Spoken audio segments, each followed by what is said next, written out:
Bueno, el caso peruano respecto a la situación extractivista en el último tiempo ha tenido un crecimiento importante, producto también de la situación política en el país, ¿no? Y también no podemos olvidar la situación de la pandemia, ¿no? De hecho, la crisis política de diciembre del 2022 generó que haya diferentes intereses políticos que asuman un rol protagónico en las instancias de gobierno, en el legislativo, en el Congreso, y en el Poder Ejecutivo, en el Gobierno Central. Esto ha planteado que estos grupos de poder, tomando justamente espacios en esas instancias, hayan podido participar de decisiones que favorezcan los grandes negocios económicos, especialmente extractivistas en el país.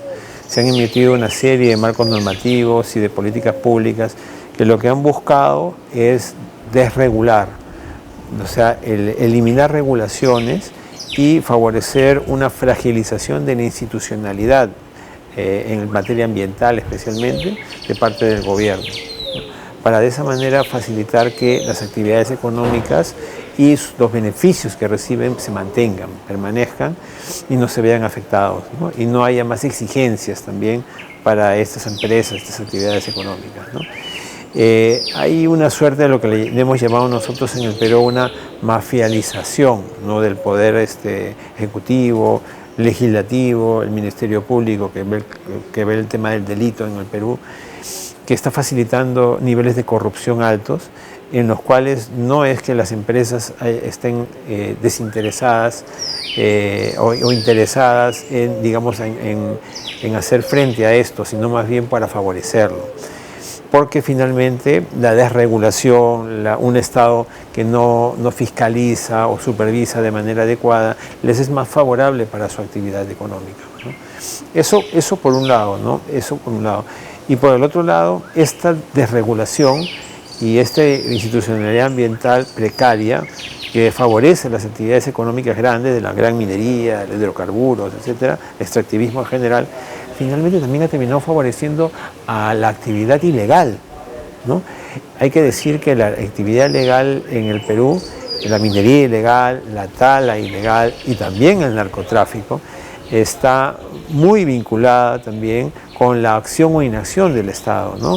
Tenemos una policía que está más bien vinculada con las empresas mineras, por ejemplo, para más que brindar seguridad a las poblaciones cercanas a las empresas, más bien brindar garantías a las empresas. Inclusive son contratados por las empresas, lo que ha sido cuestionado continuamente, porque en la práctica la policía que es pública pasa a ser una policía privada, ¿no? Y esto también se ve en la problemática de corrupción con las actividades ilegales, ¿no?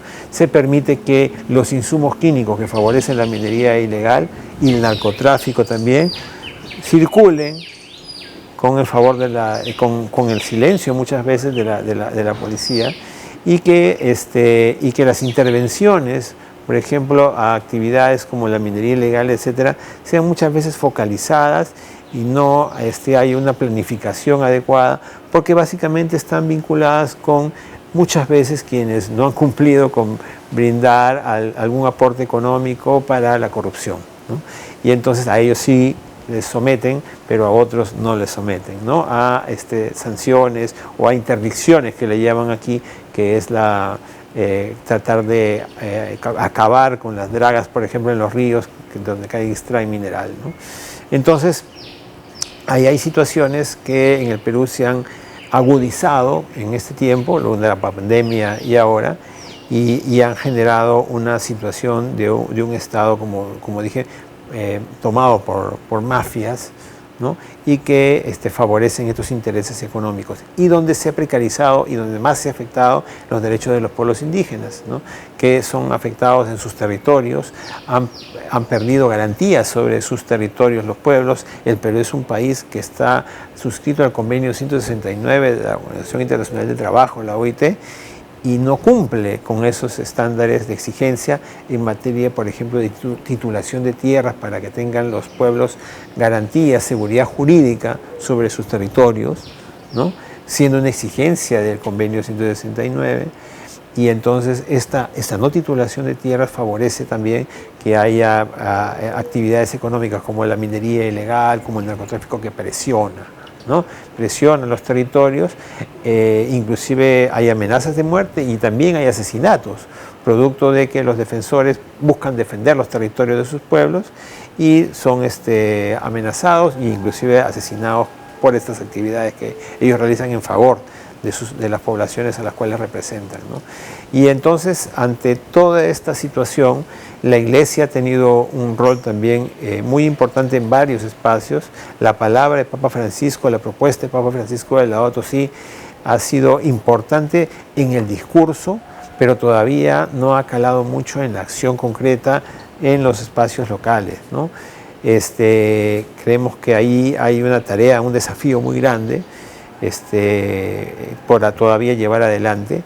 De hecho, hay muchas organizaciones de pastoral social que acompañan a poblaciones locales y que les dan las garantías y el acompañamiento, el conocimiento y canales para la incidencia a instancias nacionales e internacionales. Ese es un aporte importante que ha tenido la Iglesia a nivel de organismos internacionales y nacionales de justicia, pero también que están vinculados con espacios de Iglesia a los cuales se ha podido llegar o han facilitado llegar. Pero hay elementos todavía que faltan puntualizar. Un enfoque fundamental que aún falta trabajar mucho a nivel de Iglesia es, por ejemplo, y lo hemos trabajado en la Comisión Episcopal de Acción Social a la que represento, el tema de la interculturalidad crítica, ¿no? Ese tema de escuchar a las poblaciones locales, a los pueblos indígenas, sus perspectivas, su modo de entender sus modos de vida, su perspectiva cultural, espiritual, esa relación especial que tienen con sus territorios, son fundamentales de comprender, con la propia religión, es el sincretismo, ¿no? Es fundamental de entender, de comprender para acompañar, ¿no? Entonces a veces llegamos con perspectivas que pueden ser colonizadoras y eso es la crítica que hace la interculturalidad crítica que se plantea, ¿no? Que no es solamente pues hablar del respeto a un idioma local o el respeto a una eventual forma política de tomar decisiones, sino a las formas ancestrales de tomar decisiones, pero tomando en cuenta la cultura, la espiritualidad de un pueblo, la relación que tiene esa espiritualidad con su territorio y entender y comprender por qué ese territorio es tan importante para los pueblos y por qué ellos exigen hacer respetar ese territorio para entender su perspectiva hacia el futuro, mantener sus modos de vida, mantener sus formas de vida y de esa manera mantener su identidad, ¿no? Todo eso genera el mantener su identidad. Y eso ha estado muy presente en la última situación política que ha vivido el país, ¿no? Frente a las protestas sociales, ¿no? Donde la afectación de derechos que se ha generado después de las elecciones que hubieron en el país últimas, el desprecio que se evidenció frente a los pueblos indígenas por las decisiones que tomaron, porque votaron de una determinada manera, evidenció y hizo prevalecer nuevamente la identidad de los pueblos y defender de parte de ellos su perspectiva, sus modos de vida, su modo de entender las cosas, para de esa manera fortalecer su identidad, ¿no?